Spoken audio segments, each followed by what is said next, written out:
Home sweet home. A square का घर देखना चाहोगे तो आ जाओ फटाफट से, दिखाता हूं मैं आपको ए स्क्वायर का dream home. So guys, this is my dream home. Okay, so पिछले 11 सालों का सपना था। 11 साल से मैं रेंटेड अपार्टमेंट में रहते आया और फाइनली हमेशा ऐसा एहसास होता था कि खुद का एक आशियाना होना चाहिए।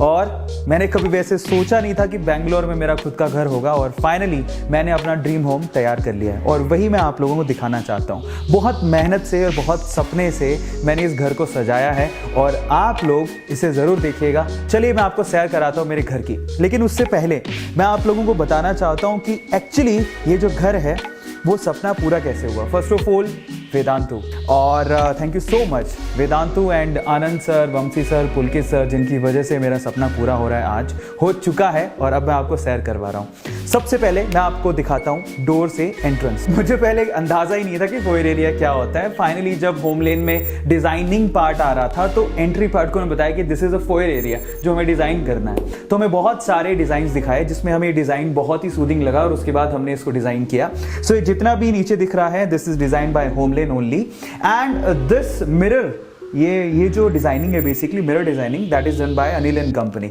सो बेसिकली यहाँ पर कारपेंट्री वर्क है बहुत ही खूबसूरत, और उसके बाद बुद्धा जी हमने यहाँ पर विराजमान किया है, और बेसिकली ये बुद्धा जी हमने लिया था होम सेंटर से। सो बहुत ही ब्यूटीफुली क्राफ्टेड है, और हमें मतलब हम चाहते हैं कि कोई भी अंदर आए तो एक पॉजिटिव एनर्जी के साथ अंदर आए, जिसे बहुत अच्छा फील हो। तो इसीलिए हमने बुद्धा जी से अच्छा मतलब पीस का कोई सिंबल हो नहीं सकता, तो हमने सोचा कि क्यों ना बुद्धा जी को यहाँ पर रखा जाए। तो वो प्लान था इसके पीछे। तो दिस इज फोयर एरिया, आपको दिखाई दे रहा है। आई थिंक आप लोगों को देख के अच्छा भी लग रहा होगा। चलो अब मैं आपको दिखाता हूँ फोयर एरिया के बाद हमारा लिविंग रूम। सो गाइज, हम लोग ऐसा चाहते थे कि हमारा जो लिविंग एरिया है वो बाकी एरिया से थोड़ा अलग दिखे, क्योंकि जब हम लोगों ने फ्लैट परचेज किया था तो ये एरिया कॉमन था किचन के साथ, इस एरिया के साथ। तो यहाँ पे हमने खूबसूरत पार्टीशन बनवाया। ये पूरा वुड पार्टीशन है जो कि अनिल एंड कंपनी ने बनाया। सो ऑसम आर्किटेक्चर का एक नमूना कह सकते हो आप लोग, बहुत ही ब्यूटीफुल है, और ये एक्चुअली बाकी एरिया को लिविंग एरिया से अलग करता है। सो उसके बाद चलते हैं द लेविश लिविंग एरिया में। मैं चाहता था यार मेरा लिविंग एरिया ऐसा हो जहाँ पर मुझे भी मतलब अगर कोई सुनहरे पल बिताने हो तो मुझे बहुत बहुत बहुत रिलैक्स फील हो, और ऐसे ही हमारे आने वाले गेस्ट को भी रिलैक्स फील हो। सो इन दैट केस यहाँ पर हमने काफ़ी चीज़ें लगवाई हैं। ये जो आपको अभी सोफ़ा दिख रहा है सेंटर पे, सो ये हमने अर्बन लैडर से लिया है। और ये जो चेयर आपको दिख रही है विंग चेयर, बेसिकली ये हमारे शुभम डी डेकोर से ये कम्प्लीटली जो डिज़ाइन किया है बेसिकली ये डी डेकोर से है, और ये शुभम डी डेकोर वालों ने डिज़ाइन करके दिया है। और ये एक गणेश जी हमारे पहचान के हैं, शुभम डी डेकोर, जो बेंगलोर में बहुत ही अच्छा उनका डी डेकोर का काम है। सो उनसे बहुत अच्छा प्यारा ट्यूनिंग सेट हो गया था, और फाइनली उन्होंने विंग चेयर हमें डिज़ाइन करके दी, और जो हमारे लिविंग एरिया को 4 चांद लगाती है। अर्बन लैडर का नो डाउट वो सोफ़ा भी बहुत ही क्लासी है। सो हमने ट्राई किया जितना लेविश बना सकते थे उतना लेविश। इसके अलावा एक सेंटर टेबल भी है। सो अगेन आप लोग देख सकते हैं वो भी पूरी कम्प्लीटली वुड की है। ओके, सो बस इसके पीछे का मकसद ये था कि मतलब यहाँ पर बैठ के बहुत रिलैक्स फील हो। कर्टन्स हमने again D decor, Shubham D decor से डिज़ाइन, एंड यहाँ पर जो कर्टन्स आपको दिखाई दे रहे हैं वो हमने वहीं से ही लगवाए हैं। सो ये पूरा डी डेकोर के ही कर्टन्स है। सो इस लिविंग एरिया की खास बात एक और है, वो है यहाँ का आउटर व्यू। चलो मैं आपको दिखाता हूँ। सो गाइज, ये 21st फ्लोर है, और बेसिकली इस व्यू की वजह से हमने इस फ्लैट को परचेज़ किया था।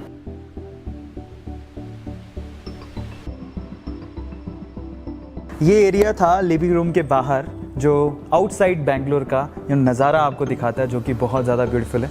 अब लिविंग रूम में एक स्पेशली मैंने ये कॉर्नर डिज़ाइन करवाया, और वो कॉर्नर बेसिकली मैंने डिज़ाइन करवाया बुक्स के लिए और मेरे अवार्ड्स के लिए। जैसे कि आप लोग यहाँ पर देख ही पा रहे हो कि वेदांतु के अवार्ड्स और बाकी जो स्टफ़ है वो मैंने यहाँ पर रखा हुआ है, ताकि इसको ये जो बेसिकली लिविंग एरिया है उसको और ज़्यादा ये एनहेंस करे।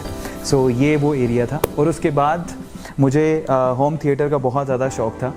ये टीवी लगवाया था सोनी का, और ये टीवी हम लोगों ने क्रोमा से लिया है गाइस। ओके, सो उसके अलावा ये जितना भी पीछे आपको दिख रहा है बैकड्रॉप, ये सब होमलेन ने ही डिज़ाइन किया है और उन्होंने ही बनाया है। जो पीछे वॉलपेपर वगैरह दिख रहे हैं वो सब होमलेन का ही डिज़ाइन है। इसके अलावा जो ऊपर आपको मिरर का जो आउटलुक दिख रहा है वो बेसिकली वो अनिल एंड कंपनी ने किया है। So that look so good. उन्होंने इस जो लिविंग एरिया है उसको रिच लुक देने की पूरी कोशिश की है और आई थिंक हुआ भी है ऐसा। ओके, सो उसके अलावा लाइटिंग का भी बहुत ध्यान रखा है। और जब ये लिविंग एरिया ख़त्म होता है तो एट दी एंड हम लोग चाहते थे कि कुछ ना कुछ अच्छा अच्छी चीज़ के साथ, कुछ डेकोरेटिव चीज़ के साथ उसको हम लोग एंड करें। सो इन दैट केस एक ये फ्लावर पॉट हमने लिया होम सेंटर से और उसके ऊपर ही हमने लाइट लगवाई ताकि ये उसे एनहेंस कर सके। ओके, सो उसके बाद लिविंग एरिया के बाद हम लोग चलते हैं किचन की तरफ। मुझे ऐसा पर्सनली फील होता है कि किचन एक ऐसा एरिया होना चाहिए जहाँ पर आपको बैठने का, रहने का, वहाँ पर भी एक सूदिंग प्लेस होना चाहिए। तो मैंने सोचा मैं किचन को बंद नहीं रखूँगा, एक ओपन किचन जो बहुत ही ज़्यादा सूदिंग हो और एक ऐसी हो जो कि स्टाइलिश हो, मतलब अभी के वक्त के साथ मैंने जाना पसंद किया। सो इन दैट केस एक ओपन किचन हमने बनवाई जो कि आपको यहाँ पर दिख भी रही है और इसको भी ट्राई किया कि बहुत ज़्यादा लैविश हो, इसमें नॉर्मल किचन की जैसा कुछ भी मतलब बाहर दिखे ही नहीं। सो फाइनली बहुत अच्छे तरीके से हमने इसको डिज़ाइन करवाया है, होमलेन से ही डिज़ाइन किया है।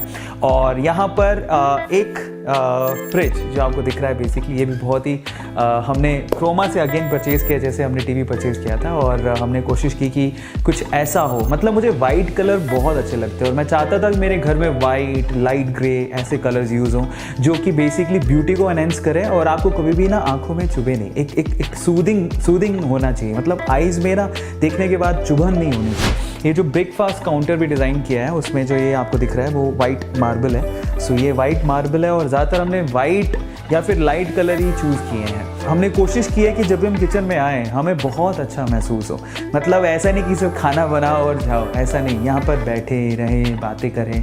सो ऐसा एक एरिया बनाना चाहता था, तो ये किचन है ओवरऑल। सो ये एक नीचे भी एक एरिया बनाया हमने किचन में क्रॉकरी के लिए और ये एरिया भी हमने होमलेन से ही डिज़ाइन करवाया है। सो ओवरऑल जो किचन आपको दिख रहा है, मतलब किचन की तो जब मैंने लास्ट लाइव सेशन लिया था उसमें बहुत ज़्यादा तारीफ़ हुई थी, हमारे जो फाउंडर्स हैं उन्होंने बहुत तारीफ़ की थी और स्पेशली किचन के बारे में उन्होंने कहा कि बहुत ही खूबसूरत किचन है। थैंक यू सो मच जिन्होंने भी लाइक किया और अभी आपको इस वीडियो में और एनहेंस करके हम लोग दिखा रहे हैं। मैं आपको एक स्पेशल एरिया दिखाना चाहता हूँ जो बेसिकली मेरी लाइफ में ऐसे मोमेंट आए हैं बहुत सारे जहाँ पर मैं खुद स्पिरिचुअलिटी को फील किया हूँ और मैं चाहता था कि मेरे घर में एक ऐसा कॉर्नर हो जहाँ पर बैठ के हम लोग ऊपर वाले को, भगवान को याद कर सकें। So here we have a temple और ये भी हमने ट्राई किया कि हम जितना खूबसूरत बना सके, जितनी खूबसूरती दे सके उतना हम लोग दें। बाय द वे इस मंदिर को डिज़ाइन करने का जो आइडिया, स्पेशली आइडिया जो दिया था वो शिखा ने दिया था और उसके बाद अनिल एंड कारपेंटर कंपनी ने इसे डिज़ाइन किया। तो बहुत ही ब्यूटीफुली क्राफ्टेड है जैसा कि आप इसे देख सकते हैं। और यहाँ पर जब मैं बैठता हूँ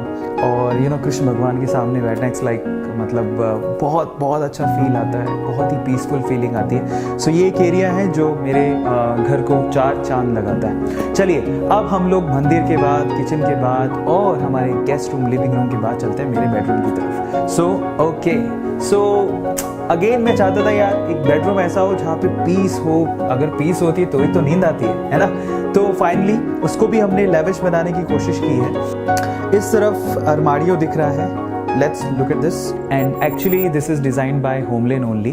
so बहुत ही ब्यूटीफुल कलर है इसका। अगेन मुझे वाइट बहुत सूदिंग लगता है तो वाइट, और उसके ऊपर हमने थोड़ा सा ब्राउनिश कलर रखा है और हमारे इसी कॉम्बिनेशन से हमने बाकी चीज़ें भी डिज़ाइन की हैं। जैसे कि पीछे का जो वॉलपेपर है अगेन होमलेन के थ्रू है। ये जो बेड आपको दिखाई दे रहा है ये बेड हमने अनिल एंड कंपनी से बनवाया है और उसके बाद जो यहाँ पर मैट्रेस और ये जो कर्टन्स आपको दिखाई दे रहे हैं वो अगेन शुभम डी डेकोर से हमने लिए हैं। स्पेशली ये एरिया भी होमलेन से डिज़ाइन करवाया है, ऊपर लाइटिंग हमने लगवाई और बहुत ही सूदिंग बनाने की कोशिश की है। कलर जो कॉम्बोज हमने इस्तेमाल किए हैं, सिर्फ एक बेड के बैकड्रॉप को छोड़ के कोई भी कलर डार्क नहीं है। सो वो डार्क इसलिए है क्योंकि वो उसको जो डार्क ग्रे है जो पीछे की लाइनिंग को एकदम एनहेंस कर रहा है, तो इस वजह से हमने उसको बनवाया। बाकी वुड का काम है, ये वुड का जितना भी काम किया है वो अनिल एंड कंपनी ने किया है और पीछे जो दिख रहा है आपको वो हमने होमलेन से करवाया है। बेसिकली कई लोगों को ऐसा फील होता है कि होमलेन क्या है। होमलेन तो आपके पास अगर समय नहीं है और आपको चाहिए एक बहुत ही लेविश, एक बहुत अच्छा फ्लैट, आप उसको इंटीरियर डिज़ाइन कराना चाहते हैं। इनफैक्ट ज़रूरी नहीं है कि लेविश हो, अगर आप लोगों के बजट के हिसाब से भी अगर आप उसको डिज़ाइन करवाना चाहते हैं तो होमलेन बहुत अच्छा ऑप्शन है। मुझे ऐसा लगता है आज के टाइम पे बहुत सेफ़ है उनका जो डिज़ाइन है 3D डिज़ाइन आपको एक अलग से आपके बजट के हिसाब से वो एक इंटीरियर डिज़ाइनर देते हैं जो आपकी जगह को देखने के बाद उसको डिज़ाइन करता है। उसके बाद तो आपकी हेडेक है ही नहीं, ऑलमोस्ट ना के बराबर। आपको कुछ एक सेटिंग देनी है जहाँ से आपको चीज़ों को फाइनल करना है, और उसके बाद फाइनली जब हमारा आउटपुट निकल के आया, एंड दैट्स रियली ऑसम। ये ब्यूटीफुल कर्टन्स फिर से डी डेकोर के हैं, और ये एक्चुअली बिल्कुल उस कलर कॉम्बिनेशन पे गया है जो कलर कॉम्बिनेशन हमने अलमारियों में यूज़ किया है। वही अगेन वाइट, लाइट ब्राउन और वही गोल्डन लाइट ब्राउन कलर के कर्टन्स हमने यहाँ पर बनवाए हैं। और बनाए किसने? D decor, Shubham D decor. अब इसको हटाते ही आपको पूरा बेंगलोर का नज़ारा दिखेगा। चलिए मेरे स्टूडियो की तरफ, जहाँ से मैं क्या करता हूँ, रिकॉर्डिंग्स करता हूँ, लेक्चर्स लेता हूँ, लाइव क्लासेस लेता हूँ और लाइव सेशंस लेता हूँ, और बहुत सारी चीज़ें यहीं से एक्टिविटीज सारी होती हैं। सो this is my studio room. Again ये जितना भी स्क्रीन एंड ऑल अभी आप देख रहे हो, ये जितना भी सेटअप यहाँ पे लगा हुआ वो वेदांतु ने ही यहाँ पर सेटअप करवाया है कम्प्लीटली। और यहीं से मेरी क्लासेस होती हैं, यहाँ से मैं लेक्चर लेता हूँ। ओके, और वहाँ स्क्रीन पे बेसिकली मैं देखता हूँ आपके चैट्स, और वहाँ पर मैं खुद को भी देख पाता हूँ कि एक्चुअली सब सही दिख रहा है कि नहीं दिख रहा। आपको पता ही है कि यूट्यूब में जो चैनल है बेसिकली वहाँ पर सबसे पहले हमने सिल्वर प्ले बटन जीता और उसके बाद गोल्डन प्ले बटन जीता।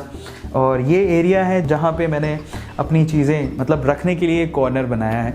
बेंगलोर यहाँ से भी साफ दिखाई देता है, जो कि बहुत ही ब्यूटीफुल है। Okay, so this is a studio setup by Vedantu, and ये एरिया, ओ माय गॉड, यहाँ पे बैठ के मुझे बहुत ज़्यादा कंफर्टेबल फील होता है। यहीं से मैं रिकॉर्डिंग्स भी कभी कभी कर लेता हूँ। और ये गिटार है जो मैं सेशंस में जनरली बजाते रहता हूँ, बुझाना आता नहीं है बट फिर भी मैं ट्राई करते रहता हूँ। ओके, बाय द वे ये जो सोफ़ा है बेसिकली वो भी हमने शुभम डेकोर से ही डिज़ाइन करवाया था और उन्होंने ही बना के दिया है, बहुत ही कंफर्टेबल है। सो चलिए अब मैं आपको दिखाता हूँ गेस्ट बेडरूम, है ना। ऑब्वियसली जब आप लोग आओगे घर पे मुझसे मिलने तो मैं आपको उसी रूम में ठहराऊँगा। सो इसके पीछे का मैं आइडिया आपको बताता हूँ। बेसिकली गेस्ट बेडरूम का आइडिया क्या था, उसे बनाना कैसे था। मैं बहुत बार हम लोग बाहर जाते रहते हैं और बाहर के जो रूम्स होते हैं, होटल के रूम्स जो होते हैं बहुत ही ज़्यादा अच्छे होते हैं, है ना। सो मैंने सोचा कि घर पे एक ऐसा कॉर्नर बना दिया जाए यार, जब भी बैग पैक करने हो और कोरोना जैसी सिचुएशन हो तो हम लोग वहाँ पे बैठ सकें। सो ये गेस्ट बेडरूम है जो बनवाया है। अगेन फील वैसी आई एकदम होटल के जैसी, तो हमने एक एरिया बना लिया कि बैग पैक करो और यहीं पे आके रह लो नहीं। सो फाइनली ये एरिया है गेस्ट बेडरूम जैसा। वी हैव ट्राइड कि सूदिंग लगे, सूदिंग बने। सो दिस इज़ द एरिया। तो यहाँ पर ये जितने भी आपको कबर्ड्स वगैरह दिख रहे हैं, तो ये सब होमलैंड ने डिज़ाइन किया है। ये जो बेड हमने लिया है वो अर्बन लैडर से लिया है, जो साइड टेबल्स भी दिख रहे हैं वो भी अर्बन लैडर से ही हैं। और स्पेशलिटी है वो कॉर्नर, ये जो कॉर्नर है बेसिकली ये भी होमलैंड ने डिज़ाइन किया है। और पीछे जो आपको दिख रहा है ये blades, that's so beautiful. So finally guys, ये था मेरा ड्रीम होम स्वीट होम। आपको कैसा लगा आप मुझे बताइएगा। बाय द वे, जिन्होंने इस ड्रीम होम को पूरा करने में, इसको फुलफिल करने में मेरी मदद की है, उनकी डिटेल्स भी आपको at the end of the video मिल जाएगा। बट ओवरऑल सपने देखते रहो और उसे पूरे करते रहो। मैं कर सकता हूँ तो आप लोग भी कर सकते हैं। Thank you so much Vedantu, thank you so much Vedantu family, Anand sir, Pulkit sir, Vanshi sir, thank you so much HomeLane, thank you so much Shubham Decor, thank you so much Anil and company जिन्होंने इस सपने को पूरा किया। Thank you so much Croma, thank you so much Home Centre. वाकई में आप लोगों ने मेरे घर को, घर के सपने को, एक सिंपल से ड्रीम को, सिंपल ड्रीम तो नहीं था बट एक ड्रीम को पूरा किया। Thank you so much my parents, मम, डैड, दीदी, मेरे घर वाले जितने भी हैं, बहुत बहुत शुक्रिया मेरा हमेशा साथ देने के लिए। और एक स्पेशल पर्सन है जिसको मेंशन किए बिना शायद ये लिस्ट कभी पूरी नहीं होगी। सो दिल से बहुत बहुत धन्यवाद। वो स्पेशल पर्सन कौन है, वो मिस्ट्री पर्सन को आपको मैं जल्दी मिलवाऊंगा। सो अगेन, आप लोगों को ये घर कैसा लगा, इसका इंटीरियर कैसा लगा, आप मुझे ज़रूर बताइएगा चैट सेक्शन में। और इसके अलावा आप लोग मुझे ये भी बताइएगा कि इस पूरे घर में कौन सा कॉर्नर आपको बहुत ही खूबसूरत लगा, मेरा कौन सा इस घर का एरिया आपको बहुत ज़्यादा सूदिंग लगा। चैट सेक्शन में लिखिएगा। और मैं ये भी जानना चाहता हूँ कि आप जब अपना एक ड्रीम होम बनाएंगे तो इनमें से कौन सा एरिया आप चाहेंगे कि आपके ब्यूटीफुल घर में भी हो, है ना। So thank you so much for watching. ये था मेरा होम स्वीट होम।